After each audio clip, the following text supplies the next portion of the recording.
Bonjour, nous sommes le mercredi 26 juillet 2023 et je vous propose la situation des cultures de cette semaine. Au niveau des moissons, les moissons sont stoppées depuis ce week-end avec le retour des pluies, puisqu'on a eu entre 15 et 20 mm sur l'ensemble du département. En ce qui concerne l'avancement, donc pour le Lannoy, le Chaunois et le sud de l'Aisne, les moissons sont bien avancées puisque les blés sont quasiment terminés et il reste encore entre 20 et 30% des colzas à récolter.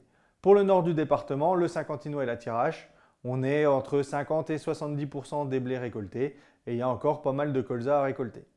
Au niveau des rendements, donc pour les blés en sol léger, ils ont souffert du manque d'eau de fin mai début juin, donc on est sur des rendements qui sont quand même un peu décevants avec des rendements entre 55 et 70 quintaux en sol léger. Pour les sols profonds, on est sur des bons rendements entre 90 et 100 quintaux. Pour les colzas, les premières parcelles récoltées étaient quand même décevantes puisqu'on tournait autour de 30 quintaux.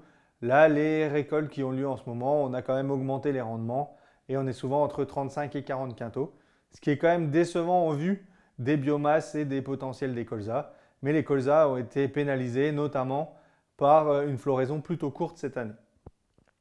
Avec les récoltes qui ont été réalisées, maintenant on peut également faire les analyses de sol puisque c'est le bon moment.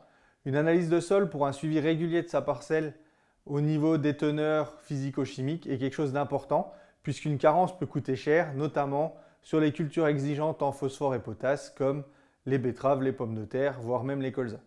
Donc pour réaliser une bonne analyse de sol, il faut prélever dans une zone homogène de la parcelle avec le type de sol dominant au niveau de la parcelle pour les parcelles hétérogènes. Dans cette zone homogène de la parcelle, on va prélever une quinzaine de carottes sur à peu près 20 cm de profondeur et on va la référencer puisque à chaque fois qu'on réalisera des analyses de sol, on reviendra dans le même secteur pour suivre l'évolution. Une fois que ces prélèvements sont réalisés, on va faire un échantillon en homogène, donc on va garder 500 g de terre pour pouvoir l'emmener au laboratoire. Et si on veut des préconisations les plus précises possibles, il faut bien remplir la fiche avec la rotation culturale, les objectifs de rendement et surtout les apports de matière organique prévus tout au long de la rotation pour savoir quel apport à réaliser en phosphore, potasse ou autre, puisque ce sont des éléments très importants. Je vous souhaite une bonne semaine, à la semaine prochaine.